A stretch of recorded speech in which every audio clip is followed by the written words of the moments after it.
US President Joe Biden has warned Russia could use nuclear weapons as Moscow faces mounting setbacks in its war with Ukraine. Ukrainian forces are making significant counter-offensive gains as they try to liberate Russian-occupied territories. President Biden warns the risk of nuclear, quote, Armageddon is at its highest in decades as Russia continues its attack on Ukraine. Moscow has alluded to the possibility of using nuclear weapons after suffering setbacks on the battlefield.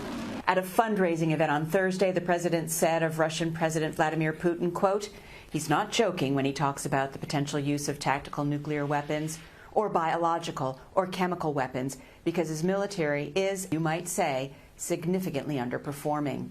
The reality is that if he did use a nuclear weapon, I don't see how the United States and NATO would not respond to that. But as recently as this week, Pentagon officials said they don't have information that would require a change in the alert posture of U.S. nuclear forces. We don't assess that President Putin has made a decision to use nuclear weapons at this time. In Ukraine, Russia is facing mounting losses in its 8-month invasion. Ukraine's military says it recaptured roughly 200 square miles of territory this week. The gains have been primarily in the Kherson region. President Volodymyr Zelensky vowing to liberate those areas still under Russian control. The day will surely come when we will report on successes in those areas that are still under the control of the occupiers. And in an apparent rebuke to Vladimir Putin, activists from Ukraine, Belarus, and Russia won the Nobel Peace Prize today. For more on this, I'm now joined by Professor Joe Siracusa, political analyst at Curtin University. Professor, thanks for joining us. So US President Joe Biden says the world is facing its biggest nuclear threat since the 1962 Cuban Missile Crisis. Is he right? Absolutely, Danica. Good afternoon. Look, we've been looking at mushroom clouds since Hiroshima and Nagasaki. And those weapons are measured in thousands of tons of TNT, and then thermonuclear weapons came along in the 50s, and they're measured in millions of tons of TNT. These battlefield weapons, or tactical nuclear weapons, which were many of which were designed by the United States in the 1950s. There were many, many designs, and thousands of them were brought into production.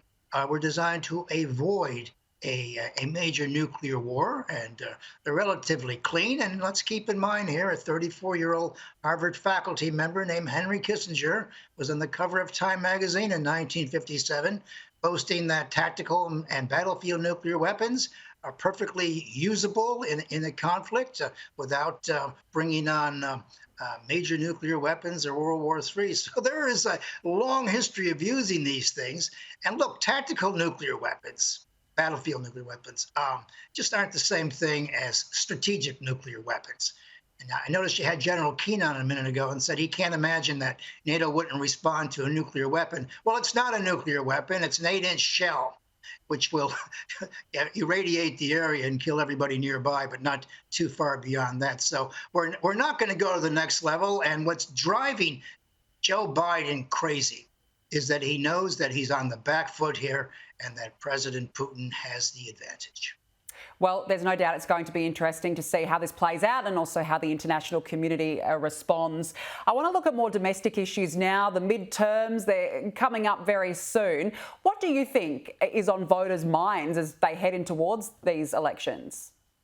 Well, I know exactly what's on voters' minds. I look at the polls. I look at democratically arranged polls and Republican arranged polls. And Republicans and others are worried about inflation, the economy. They're worried about immigration and the like. And the Democrats are worried about the same things. They're trying to use the abortion issue as a major rallying cry, but that's sort of fading away.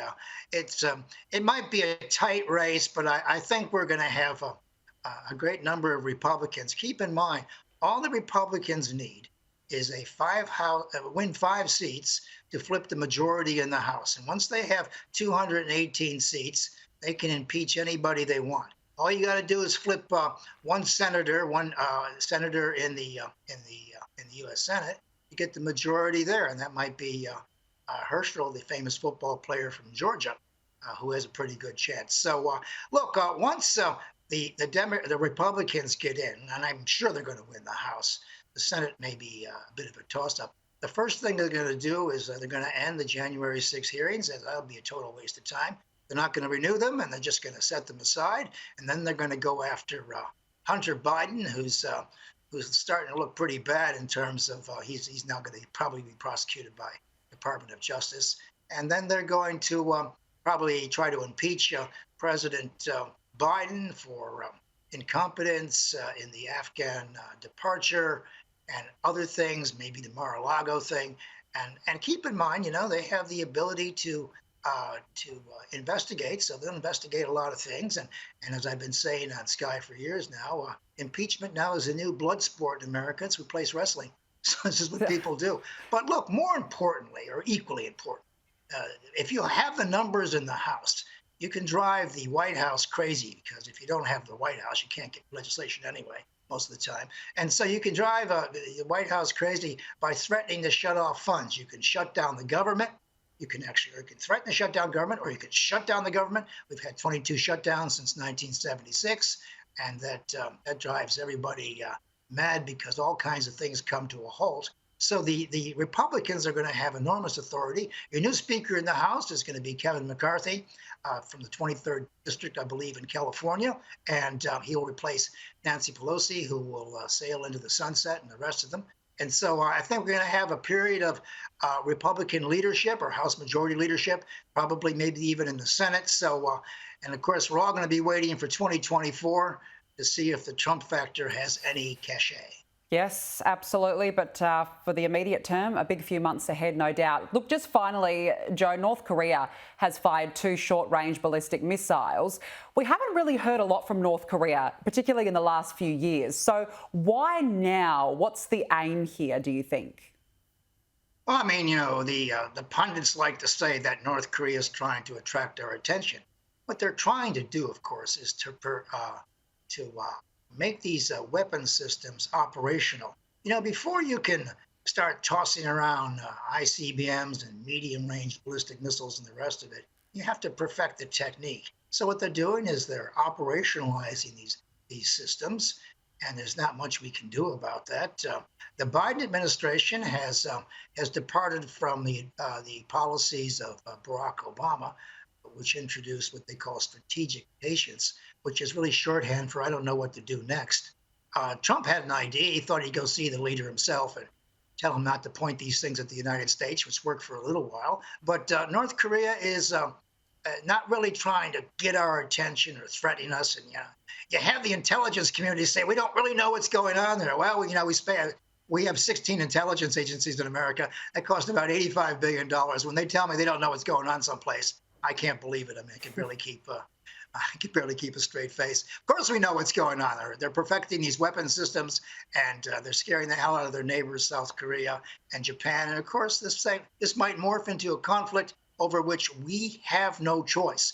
In other words, if the Japanese decide to push back or develop their own nuclear weapons, they will probably get into conflict with North Korea. The Japanese are not afraid of the North Koreans. They're not afraid of the Chinese, and they will go their own way. So, we come to a point now where we may have a nuclear conflict in the years ahead over which we have no control, or as famously as General de Gaulle said, we can look at annihilation without representation, because this will be decided by others. All right. Well, look, there's a lot going on, isn't there? Professor Joe Siracusa, we do have to leave it there. Always great to speak with you. Thanks for joining us. Thank you.